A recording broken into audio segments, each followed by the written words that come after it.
Greetings and welcome to Wizards of Fun, and welcome back to SCG Con Las Vegas Round 2. This is a series where I record all of my matches, all 7 rounds, and I was honored to play against this gentleman known as Frogamago. If you have not heard of Frogamago, I have a link below and you should give him a watch because he is considered one of the top drafters in all of Sorcery and is just a great member of the community and content creator. So I had a great time getting to talk with him and meet him and play against him here in round 2 at SCG Con Las Vegas. So drawing my hand here, looking to discard some cards. We have an Undertow, we've got a River, Cat, Plague of Frogs is never bad to see in an opening hand, in my opinion, as well as the Island Leviathan. Druid versus Druid in this match. I will post my deck list below. And it looks like we had a Hydra on the top. This match is before Gothic came out and before the erratas came out. So Druid still is able to summon Tawny every turn if Tawny doesn't exist, and is also able to affect all sites when flipped, not just allied sites. For those that don't know, the Druid got nerfed, and so did the Hydra. The Hydra reads, it is immune to non-lethal damage, and up until about a week ago, that meant it had to have the lethal keyword, aka Death Touch in other games. Where a lot of people would get confused and think that, okay, does lethal mean lethal the keyword, or lethal as in like enough damage to kill it lethal? And it's been errated to actually be the latter. It now dies to enough damage if you're able to hit it for a strong enough hit, which is still a considerable amount of damage to get in, but makes the Hydra just a little bit less of an immune creature. All right, so both starting off standard with our Tawnies. He does start, however, with a River of Blood, which will prevent us from gaining life if we want to play with our Ring of Morgan. Followed by a Pond, which is very scary. Means he gets to play a 3-cost beast for 2 if he has it, but he does not, fortunately. Whew. Sigh of relief on my end. Go for a spell draw here.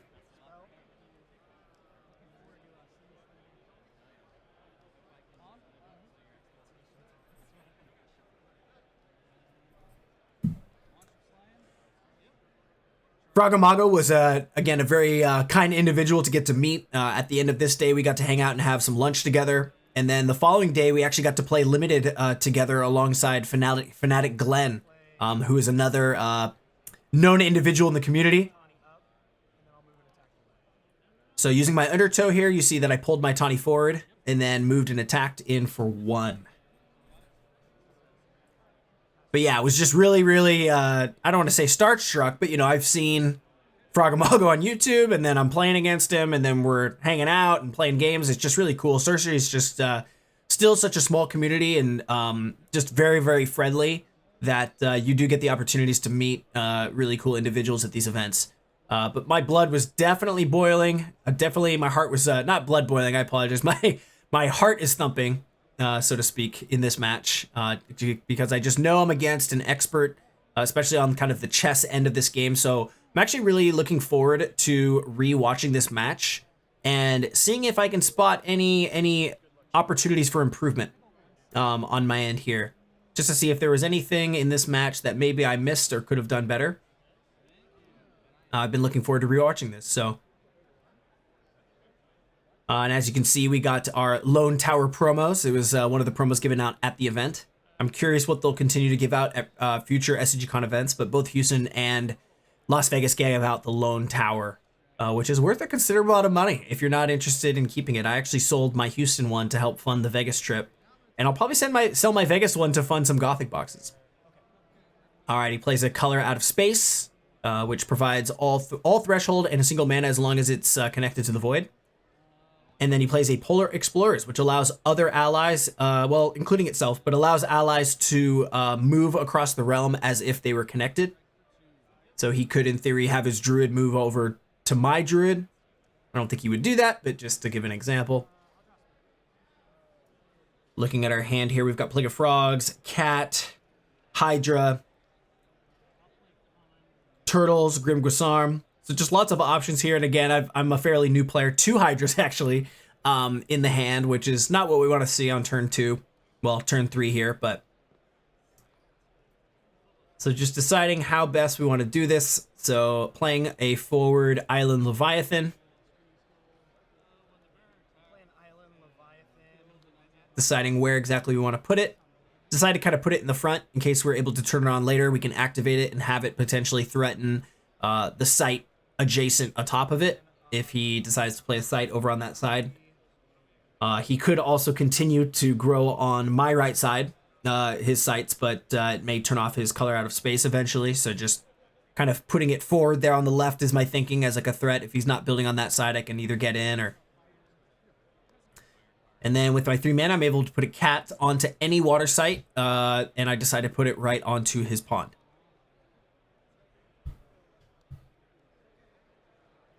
But again, being fairly new at the game, it can be a hard decision on when do you play Grim Guisarm, which also got errated. Man, a lot of these cards got changed. It's pretty wild to think. I should probably link it or something, but if you just research or look up what recent changes happened in Sorcery, there was a lot of cards where essentially Grim Guisarm would deal double damage to both units, but also against sites. It's been errated to only do it against units. So unfortunately, Grim Guisarm will probably not see very much play. I mean, I don't know, it might, but I think before some of the rule changes that allowed strikes to hit sites, the card wasn't being played much, but that kind of predates me joining the game. It's what I was told. And then they changed the rules of the game to say that strikes can hit sites, which meant that Grim Guisarm and other cards like the Vampire, their strikes can hit sites and gain all the benefits from that.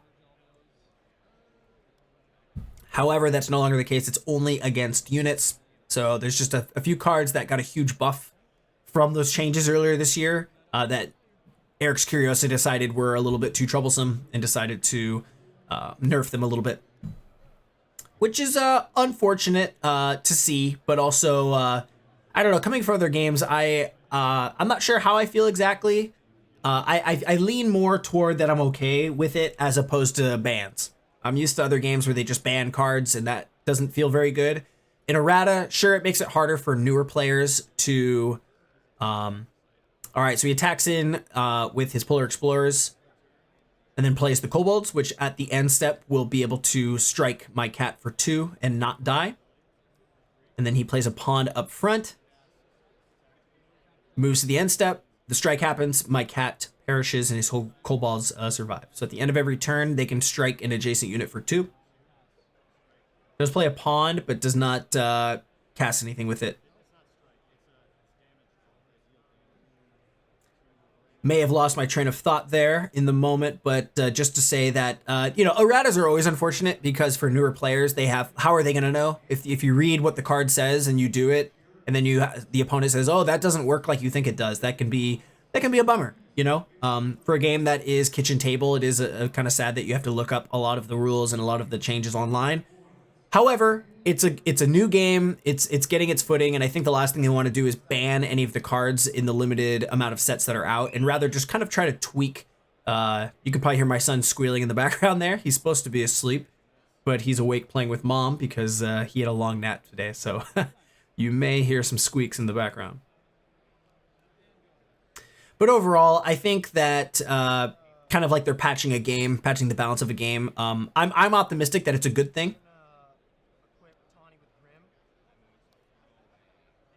All right, so I decide to equip Tawny with a Grim Guisarm, which she will be able to deal double damage and also take double damage just to take out the Kobolds because, again, at the time of this recording, Tawny can come back an unlimited amount of times. So it's not really a big loss, and I'm able to play the river here and get a Tawny right back. It'll be interesting to see in a few months how much we look back at this and realize how overpowered Druid was at the time. I imagine they'll be like, remember the good old days when you could just cast a Tawny over and over? All right, Plague of Frogs coming down. Plague of Frogs, if you're new to the game, the word summon is an interesting keyword. You're allowed to summon them anywhere into the realm. Besides the Void, of course, because they would die. Unless, of course, you can summon something with Void Walk into the Void. That's different, but I decided to play Frogs. Looks like I put a couple on his home site and just kind of spread them out in a way that I can use them defensively, to be annoying, kind of slow things down, but also if I'm able to buff them up with like a, and it looks like they are within the body of water. So if I can get my Lord of Unland, if I can get a Ruler of Thule for the ones on the edge there, I have the potential to swing in and chip away for some damage. But until I do that, these are just 0/0 frogs.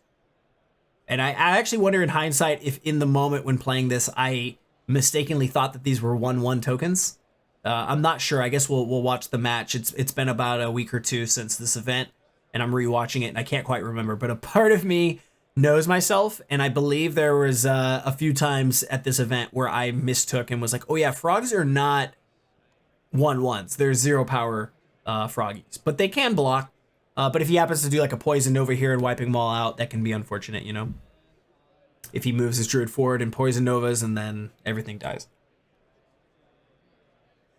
For example. So I'm pretty new to the game. I'd be curious to hear if people have any thoughts or comments, a better way to play Plague of Frogs, or if obviously there's maybe other cards I could have played like the Tufted Turtles instead. Or maybe saving the Plague of Frogs for a moment when it actually matters, as opposed to just playing them and then letting him do stuff like this, where you can just ping him. He kills the frog that's not equipped with the Grim Grisarm. Oh, and then I forgot that the way deserts work is it deals 1 damage to all units at a site. So, again, there's a lot in this game. There's so little, but there's still so much in this game, and even something as basic as a desert, you forget that it can deal it to multiples, because usually a desert just pings a single tawny, and so I'm not used to seeing it hit multiple units, and I go, oh, whoops, yeah, someone playing a Steam Druid who has deserts, I probably should have spread out my frogs a little more.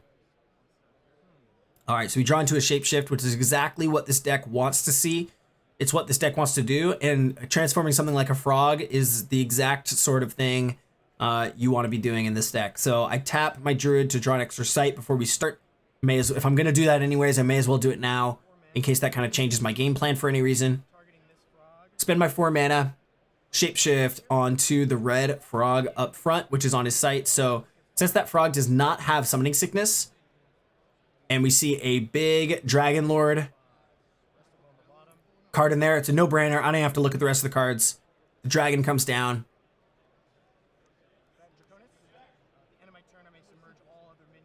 And at the end of the turn, you have the option to submerge all minions at that site.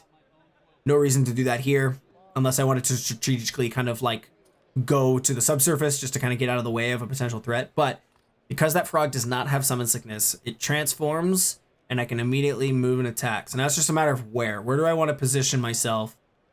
Decide to put myself right in front of him to potentially, you know, protect against a projectile. It also locks down that site because it's a water site. So anything that's on it, I can submerge all of them. And of course, this is future me watching this back, but I'd be surprised if I didn't submerge his Tawny and everything else that's there.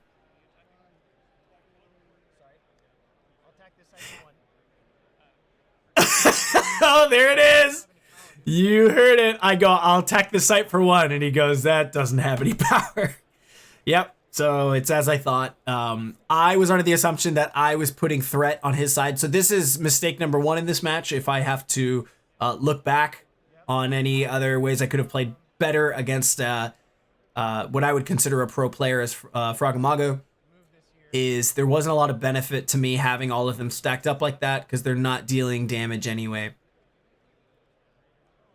All right, so I do submerge just to kill his Tawny, and then I pass. So this, yeah, looking back, this was a moment where I'm like, that did not go as I hoped. I mean, getting the other minion out, the dragon, is great. It feels good, it feels powerful, and it's also underwater, so it's probably not going to be affected by whatever spells he may be able to remove it with in this turn. But a Poison Nova would kill my frogs, and they end up not doing anything. So at this point, I realized I felt a little bit goofy and a little embarrassed. Just like, oh my gosh, what was I? I probably should have saved I probably should have just played the Tufted Turtles in hindsight. It's just a good card that can soak up damage. Sure, it loses to, you know, a lot of the fire stuff where they come in and charge, or they come in and ping for 1 and then charge, especially if he's able to find like a Ring of Morgan or something. But looking back, I think saving the frogs for when you have a guaranteed way to deal damage with them, again with like a Ruler of Thule or a Lord of Unland or something like that, would have been obviously a much more preferable way of doing that, rather than just casting Plague of Frogs for the sake of casting them and then letting him find ways to kill the frogs or just ignore them. So looking back, that was something learned from that. And even moving into Gothic, although we're moving into 60 card decks and the card pool is about to change, and I'm so excited. I'm indescribably excited for Gothic, by the way. I mean, I would imagine most Sorcery players are. The card pool is about to increase by what, 60%? So it's, you know, it's up in the air, everything. But what I was going to say, though, is that since this deck is a mono water druid deck, I absolutely plan to make a mono water druid deck in Gothic. Just add 10 other cards and go from there. I don't necessarily have to use all Gothic cards in the new deck.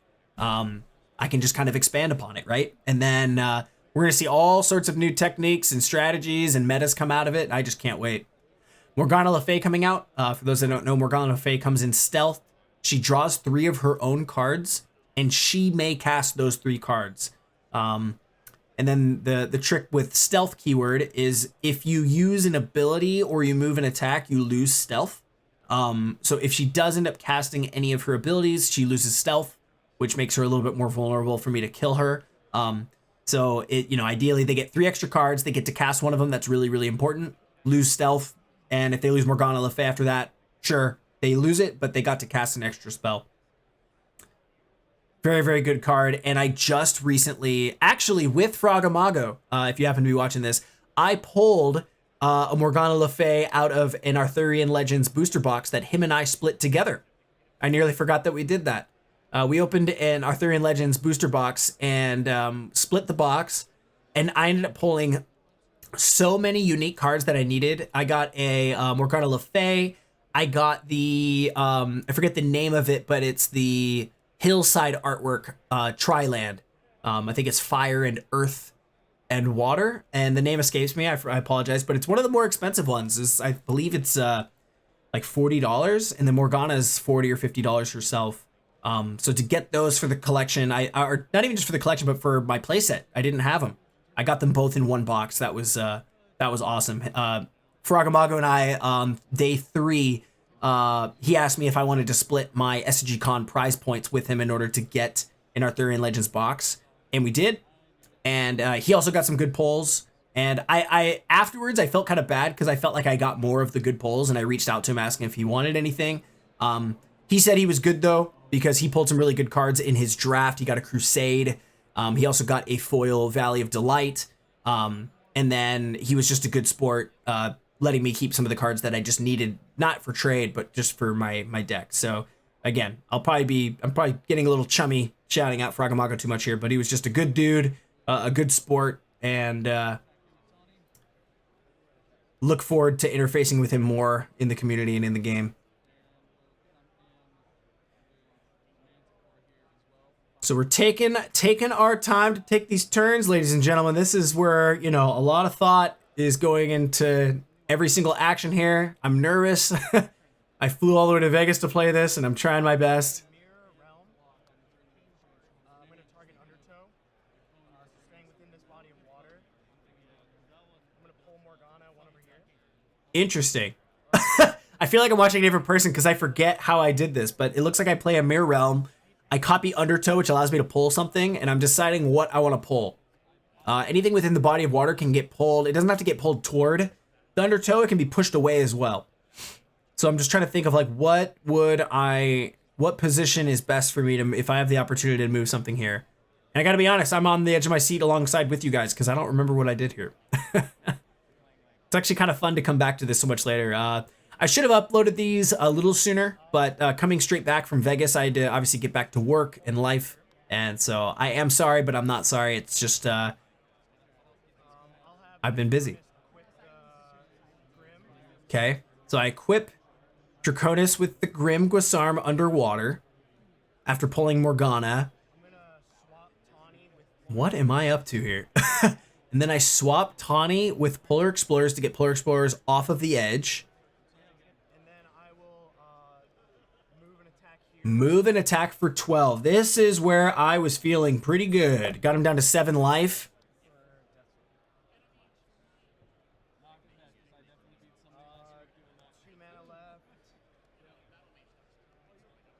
Oh no, I got him at death's door. I apologize. I must have missed some damage earlier in the match from talking so much, so forgive me, forgive me. I've got him at death's door already. So I have to admit, at this point, I was feeling so good because as long as I pull like a snowball or something in my deck that can deal damage, 1 damage to his druid, of course, he's going to flip for the Bruin, so I have to get past the Bruin first. I mean, what is this? 1, 2, 3, 4... Are we on turn 4? 1, 2, 3, 4, 5. Turn 5 or 6. Getting him to death's door, and I'm still sitting well with life points. His Morgana Le Fay is on the field with 2 spells, but it is on stealth, so I feel like I'll probably be able to find an answer for that. I've pulled his Polar Explorers away from where it's no longer effective. It's now just a 2/2 for 2 that just doesn't really do much for him. Now you see his elbow come on the table, and he's thinking. Only wish I could see what is in his hand here. I'd be curious to hear his thoughts if he was able to also see his hand on just what he does to try to get out of this situation. But this again is where obviously I got him at death's door, so I'm feeling comfortable. I don't want to get too confident, but it's like if I can flip my druid and then move my druid up and then pull his druid into my druids nearby to get 1 damage, that's a way to get there. Like I know that there's ways in my deck to get there, but he is also such a master at this game, and using the chess, you know, and the amount of turns left available to him to survive and try to build back up. He has nothing but ways to figure it out.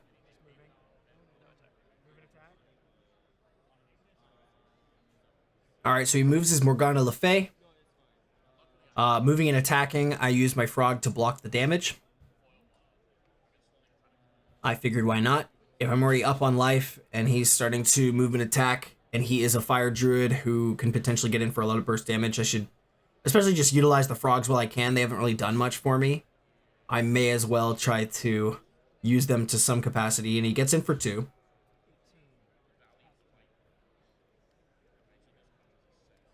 And deciding to cast one of his spells. I think I saw a swap.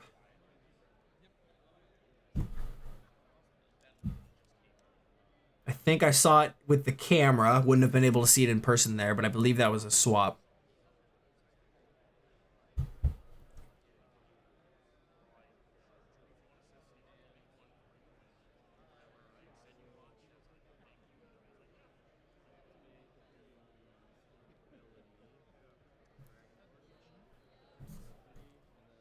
All right, and tapping his druid to do something.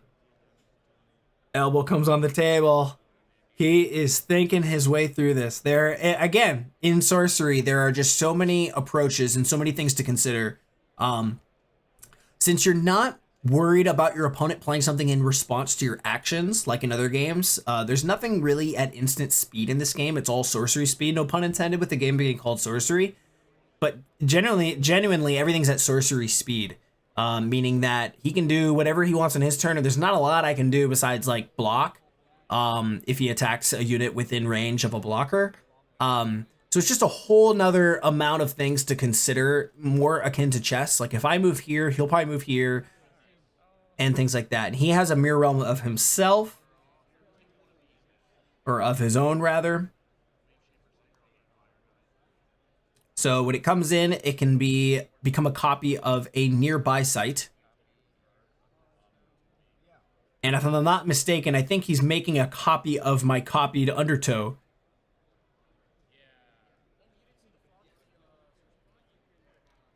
To pull my frog over to the color out of space.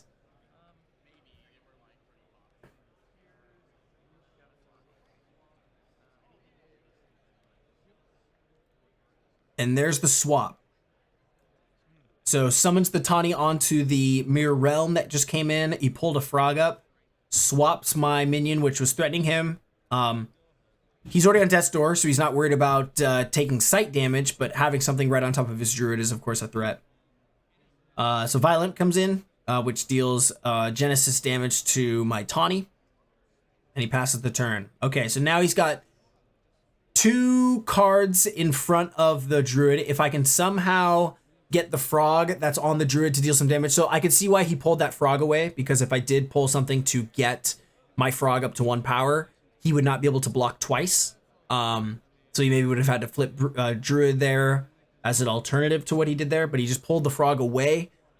He's probably assuming I have way to pump my frogs, because a stronger player would have waited to play the frogs and like with having a, you know, an answer in their hand in order to pump them up, but I did not. I misread how my frogs work, and unfortunately am just trying to you know, pick up the pieces from there. So picking up Mariner's Curse, which I don't believe I played very much in this event. It's a very, very strong card in the deck. It gets played as an aura, so it gets played at the intersection of 4 sites, and whenever a minion enters a water site, it gets bounced back to the Mariner's Curse.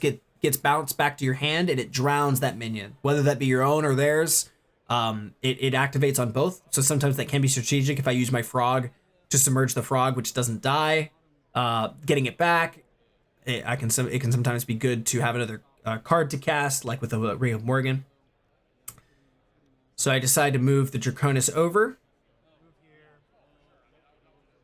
Again, it was a very, very strong minion with the Grim Grisarm. And then, but I no longer need him equipped with the Grim, so I drop it. And then I move a frog and pick up the Grim with the frog, just to make sure I have it equipped so they can't steal it super easily. But the Draconis no longer needs to have the Grim, because we're not trying to beat him down to death's door. We're trying to ping him for a single damage. And so getting rid of the Grim is actually a benefit, because although you deal double damage with Grim, you also take double damage. So it's kind of a double-edged sword you have to be careful with. Get in with your damage and then drop it and get rid of it. But I also don't want to really give it to him, right? So dropping it on my site, giving it to one of my frogs feels pretty safe here.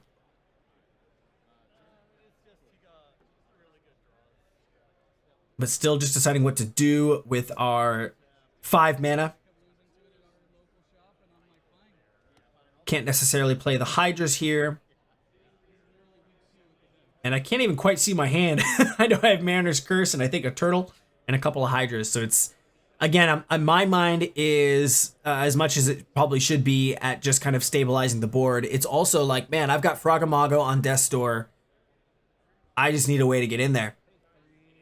So I decided to get a Tufted Turtles on to the field right on top of the Polar Explorers. Which, although the Polar Explorers was not a threat, it is even less of a threat now, because even if it decides to move and attack anywhere, my turtles can block and not die. So it feels like a fine thing to do. Nothing too exciting, but just working with what I have here, and then just praying that I can draw a kill spell or some solution in the next few spell turns. Frogamago untapping for the turn. Still has 1 spell on his Morgana Le Fay. Decides to draw a spell of his own there. I think I see a Saracen Raiders in his hand. You know, this card you would expect in the Steam Druid. A lot of things with charge. And a very, very popular deck at this time. Again, at the time of you watching this, it's probably changed the meta. Will we still see Steam Druid in Gothic? I am not sure. We might see. I'm sure we'll see Steam with other avatars. There's 13 new avatars coming out. Golly, I'm so excited. I'm not the strongest deck brewer, but Lord knows I'm excited to brew some decks, good or bad, in Gothic coming out. I'm gonna pick one that looks cool and just try my best to build something. We'll play with it, lose with it, and we have a whole year to enjoy Gothic. I'm just so excited for that. This is my first full year of Sorcery. Getting to enjoy Sorcery. I'm starting off with 3 play booster boxes, which is more product than I ever have bought like in other card games. But it's just because I want to collect a play set of every set, and there's only 3 sets in this game, 3 full big sets in this game right now. So there's no reason why I can't collect it, but I also have a full year to do it. I don't know. I getting a little sidetracked here from the match, but just looking ahead to this upcoming weekend at the time of this recording, I'm so excited for Gothic. I don't think I've been this excited for the release of a card set maybe ever.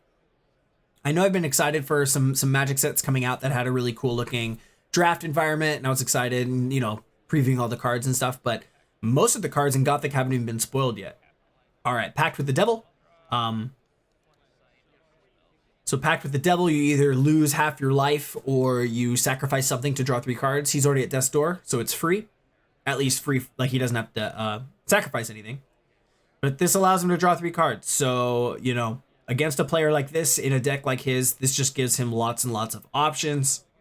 Minor Explosions, Arcane Barrages, perhaps, or I guess it'd probably be more like Magic Missiles. I think I see another swap in there, the Saracen Raiders. Again, forgive me, I'm fairly new and my camera's in recording these is not the best. It's an old GoPro, but someday we might be able to get a new GoPro. Just using camera equipment that I already own going to these events. So you'll bear with me that they're not of like the highest 4K quality or anything like that. They're just what I have. But Tawny attacks my Frog, and I believe he picks up the Grim Guisarm there just to get that into his own hands. So now that's a little bit of a threat to me. If I'm not able to get it out of Tawny's hands, Tawny can move and drop it onto something else, which can then pick it up and hit me with something. And you can physically see Froggy, Frogamago, Mitch is his name, thinking through his plays. Again, the chess of this game. It's not just a matter of which card it beats another card. It's where will his cards be in 3 turns from now? Where can I be? And he's just such a calculated player, playing another River of Blood here.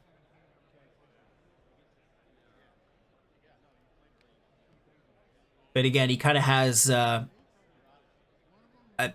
don't think this sounds rude to say. I was going to say he kind of has everything to lose just being at death's door, right? So he may as well take his time. There's no reason for him to rush this or try to beat the clock or anything like that. Attacking with Morgana Le Fay for some damage. Oh my goodness. Gets in with Sir Agravain, one of the big dogs from Arthurian Legends. I would argue this card is very, very powerful. It reads, it has 3 attack and 2 toughness. It has stealth and movement +1. And his ability says, whenever another ally attacks an enemy that's adjacent to Sir Agravain strikes that enemy afterwards without losing his stealth. Which you can see I'm trying to make sure I understand how that works. Even as I read it out loud in post here, I still get kind of thrown with it. But essentially, if he moves and attacks anything that is adjacent to Sir Agravain will strike it for 3. Which could potentially mean my Draconis might not survive if I move up and then he attacks the Draconis for 3 or something and then strikes it for 3 for free. That could kill it. He's got me down to 15 life here. And then welcome to chess, everybody. This is where it can be very, very challenging. And even as I watch this in post, it's like trying to, you know, this is of course me playing as well. So I'd be curious to hear your guys' thoughts. I'll tell you my thoughts here as I just drew a manuscript, which reads it's a tap ability. You equip a creature or a minion rather with it. And it reads, you reveal the top card of your spellbook and draw it. And the minion takes damage equal to the casting cost, the mana cost of that spell. So the idea here is you equip it to the tufted turtles on the bottom left there because they can soak up the first damage per turn, which essentially allows me, as long as I'm not worried about his Polar Explorers over there, I can just keep tapping my turtles to draw an extra card every single turn, which, as you guys can imagine, I have him on Death of Door, and I'm trying to find a single spell in my deck that could potentially kill him. So being able to draw a second spell every turn and just eventually get it would be everything I would need. A snowball would work.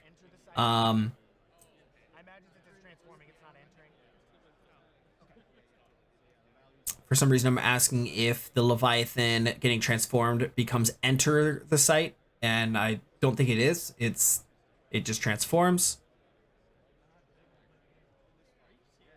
I can't quite recall why I was asking that question.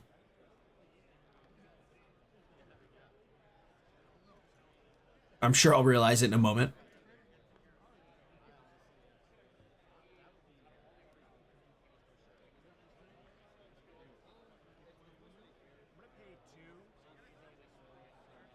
I apologize for not having any additional commentary here because I'm trying to remember what I even wanted to do here.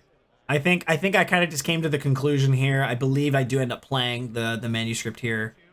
While I'm looking for a solution, I'm thinking of the best thing, and I realize, you know what? I'm not worried about his Polar Explorers dealing 2 to me. I'm still at 15. He has ways to get me. Although he is a Steam Druid and can definitely burst me for damage pretty quickly here if he keeps drawing. And Sir Agravain is definitely a threat. So I'm just praying snowball, snowball, pirate ship. I have to reveal it, so I did reveal it. Turtles does not take the damage from it, but he obviously gets to see what I drew and also what I did not draw. I did not draw a kill spell.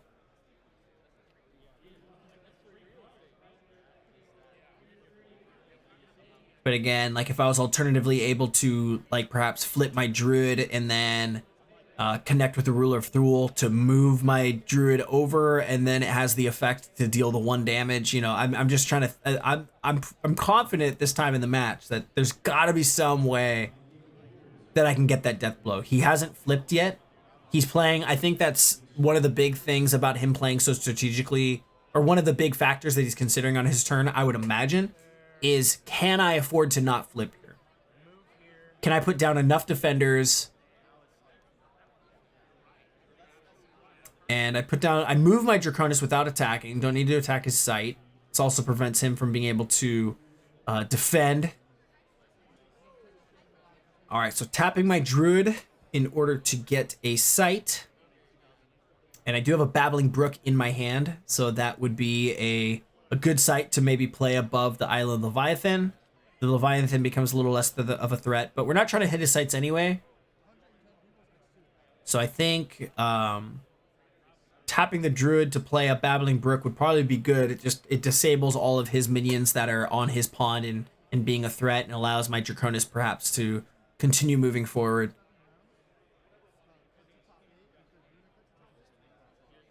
You can see my hands thinking too. It can be visible.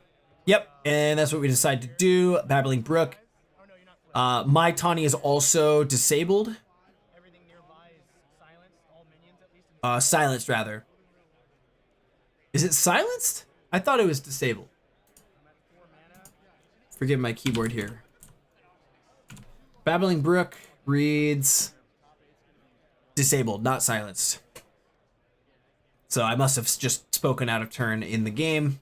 Obviously a little flustered. So everything nearby that site until my next turn is disabled. He has the ability to hit me for some damage from Morgana Le Fay.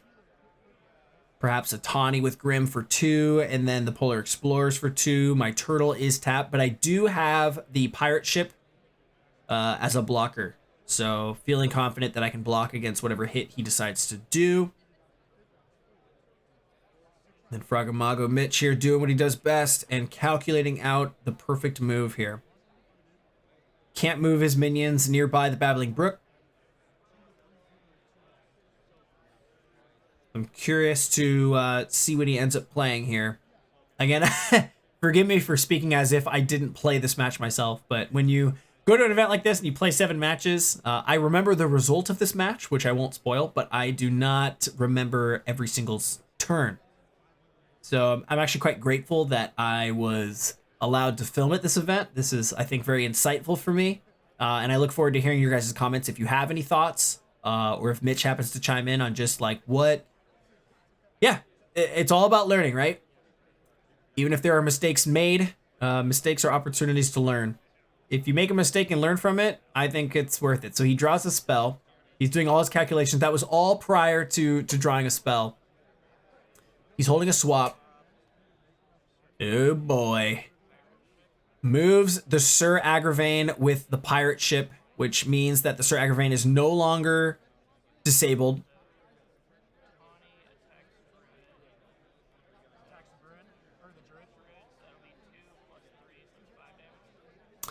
Oh, okay. So this was a moment where I wasn't sure how that worked. He purposely attacks the Tawny with or attacks the Druid with the Tawny to get in for 2. Tawny does die, but that activates the Agravain to get in for an additional 3. So that gets me down to 10. Something I would have never considered. But again, that's like where Sir Agravain can feel confusing.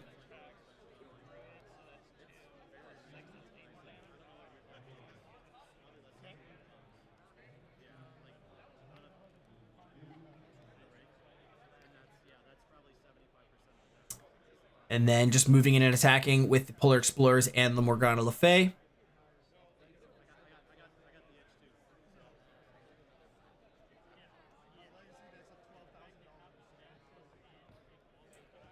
And then, of course, Sir is still there as well.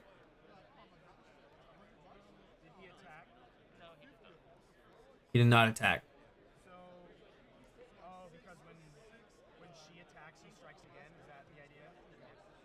So he struck 3 times. yeah, so Tawny struck for 2, and then that's 5, and then she strikes for 3. But with this equipped, it deals An extra 6, so that's 9 damage from this one attack. yeah. So just door either way. It's way above. All right. So that's how he gets me to door. Is get Sir Agravain right on top of me. And to be honest, I was just listening to myself talk there. And I still get a little lost, and I'll probably have to repeat it back. But essentially, whenever he attacks with another unit, the Sir Agravain gets to stab the Druid. So as long as he's attacking the Druid directly, which only has 1 power, if the minions attack and survive that hit, Sir Agravain hits me for Death's Door. So now I'm panicking. He's flipped his Druid here. Although I got him to Death's Door on turn 5 or 6 there, and I was feeling very confident. Him being able to swap and get Sir Agravain on top of me and then swing in with 3 different things was more than enough to get me onto door. So at this point, I am just desperate to pull something, and I'm trying to even think what I would hope to draw here, because even if I got a snowball, the Bruin would take all of the damage for the Druid, so it would not die. And to add insult to injury, he gets to play another defender right next to his Druid. So I'm starting to feel like I may not be able to get to Death's Door as smoothly as I was hoping for.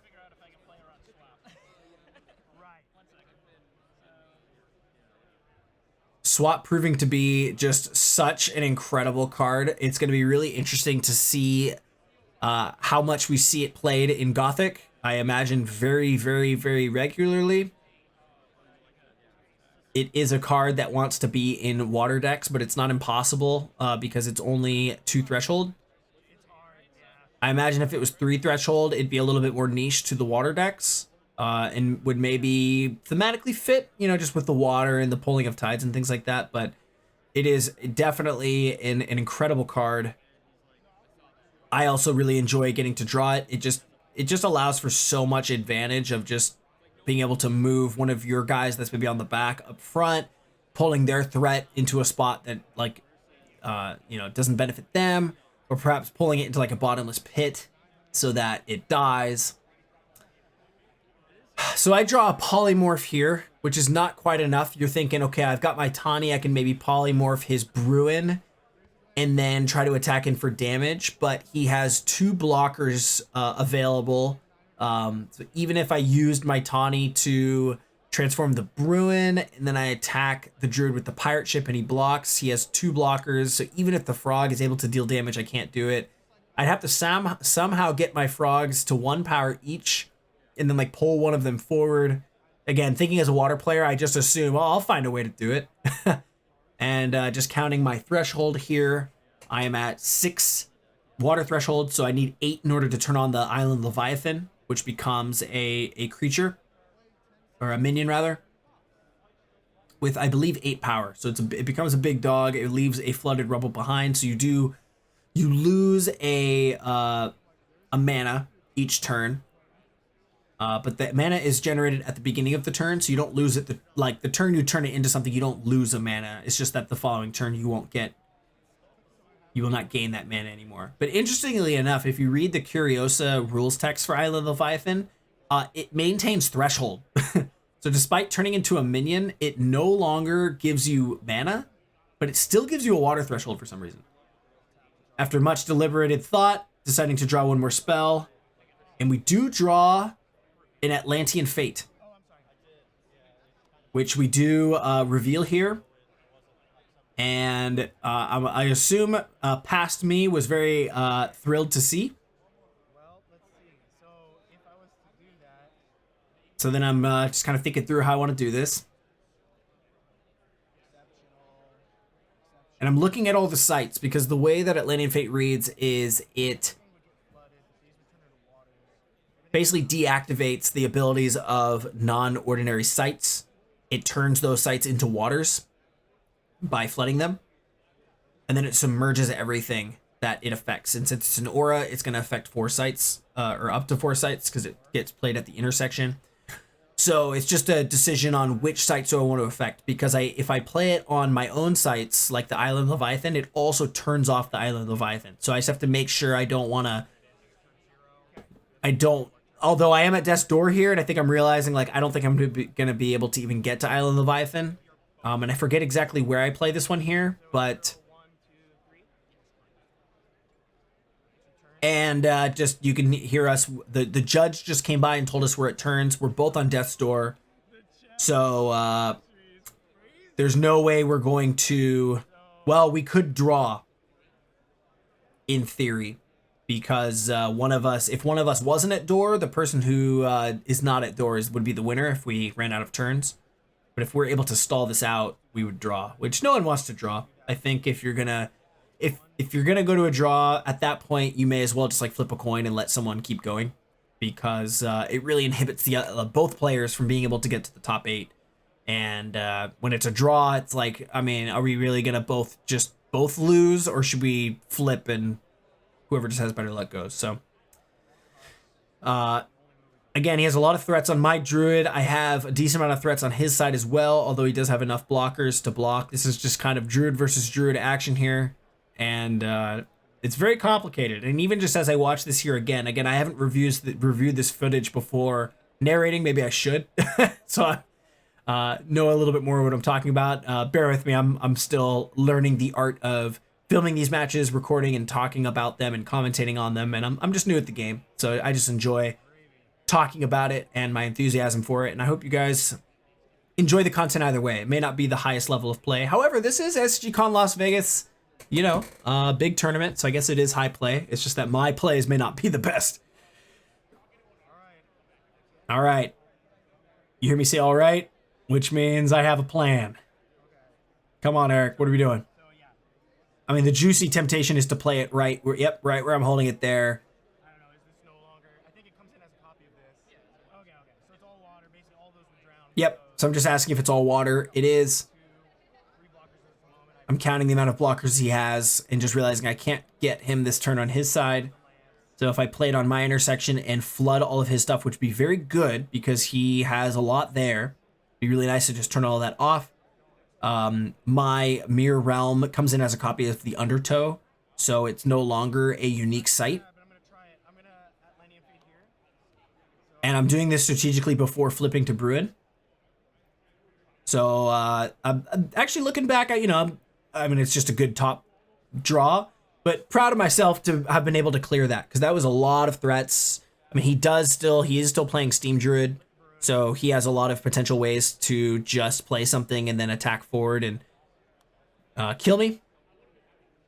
But I mean, what a top deck, right? I mean, in that position against a player like this, and I'll move and attack your Vile Imp. move and attack the Vile Imp. He could block with the Bruin. I don't see why he would. So the Vile Imp goes away.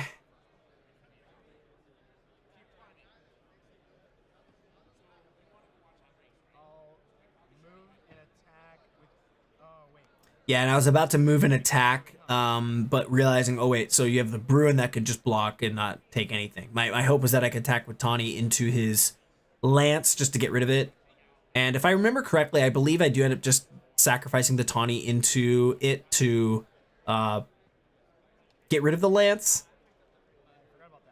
But then that does make it hard for me. Well, I've already flipped for Bruin, so then I no longer have Tawny. Tawny is a good, this is like the hard consideration here, right? Like having Tawny in that position is great because they can't attack it directly. So it's a impending threat. Well, actually, well, as I say that, I forgot. Tawny dies as soon as she moves, so that's probably actually what I was thinking about there. Was like, oh, attack. Oh, Tawny actually can't really do much besides cast spells. So I'm just hoping that I can draw a spell to get to death's door. Tawny at this point, unless there's an equipment I'm not considering, but I don't believe there is, that would prevent her from dying. Again, unless I was able to pull the druid away and then attack Tawny into the... Just thinking through of, you know, we're already at turns here, so we're not really pressed for time necessarily, just pressed for the amount of turns we can do. It's just like, what? Oh, that changes everything. I wish I didn't do that. And you can hear me say there, I said, this changes everything. I wish I didn't do that. So I actually don't recall what was my mindset here. I think it was the fact that I thought I could attack with Tawny.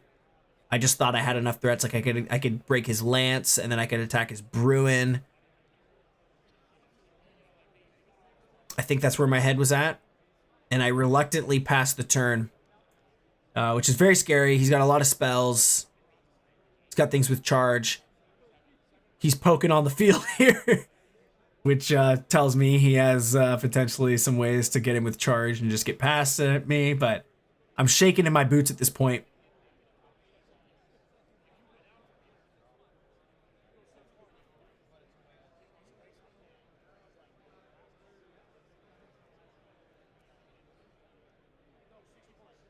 And again, yeah, just feeling so drained. Not that I felt like I deserved the win, but you know, you have to give me credit. It's like, hey, I'm up a ton of life. I got you a death's door. I just need one spell. I mean, I'm sure I have the answer somewhere, right?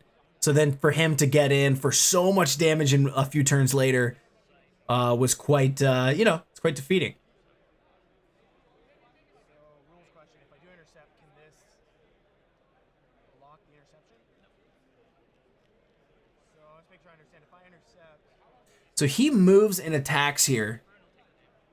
Oh, okay. Which is interesting. So if I intercept, this only takes one. Bruin would die. If I was to intercept, or no, he just moves up. Sorry, he doesn't move and attack. He just moves up, but I have the opportunity to intercept, which feels like a trap. But either way, I have to kill the Bruin to get to you anyway, unless I draw a spell. So I'm just thinking through.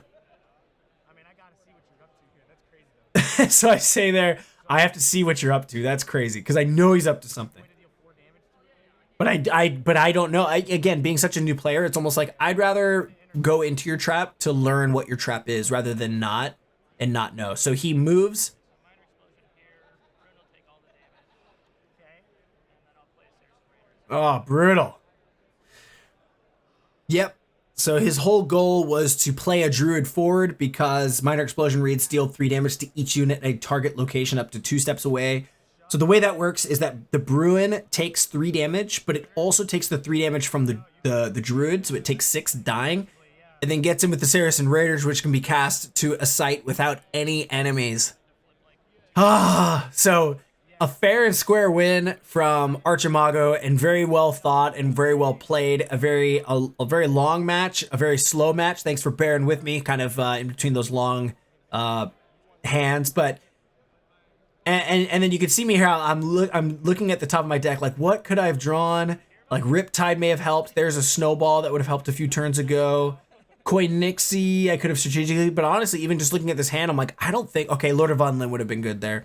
So yeah, I don't know. I'm curious to see what you guys say. I think my biggest takeaway is that I just played the Plague of Frogs incorrectly. I thought that they were all going to be able to deal 1 damage. That's not the case unless you have a way to buff them up. So I should have saved that. I should have played the turtles earlier, which would have meant I would not have gotten the manuscript. I would have probably just had the turtles up front, which would have traded for some stuff. So the game would have definitely played differently. But just being able to save the frogs for something. So, but even then, I don't think that would have been enough to really swing the tide of the game here. But just, you know, I'm obviously here trying to learn, so I'm curious to see if there are any comments that point out any blunders that I made. Yeah, but I admit this one hurt. It was like, gosh dang it. I was feeling good coming to the event, and I think we both played pretty well here. Definitely he played well, but I was still proud of myself for, you know, getting to play such an interesting match against such a strong player. And although I was sad to lose despite having gotten him to death's door, this is Sorcery. It's a different game. You know, blasting him for a bunch of damage in one turn does not necessarily in the game like it does in other trading card games. You still have to deal the death blow on a subsequent turn, which can be hard. As you can see, it can be harder than it seems. And it can be disheartening when you don't quite get there, but hey, he got to death's door and he is on the back foot and got to crawl back and come back and win. So it's just one of those things, like it gives you kind of a second fighting chance, which I really appreciate in this game. And you can see I accidentally stole some of his lands there.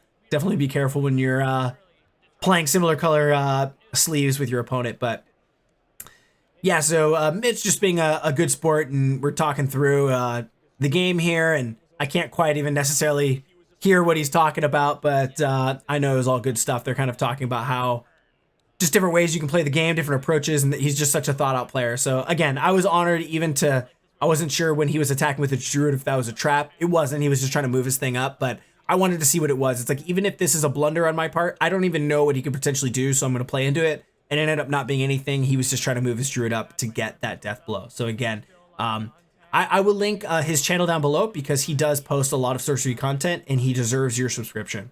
Thank you guys for watching, and I'll see you guys in round 3 of SCG Con Las Vegas 2025. See you in the next one.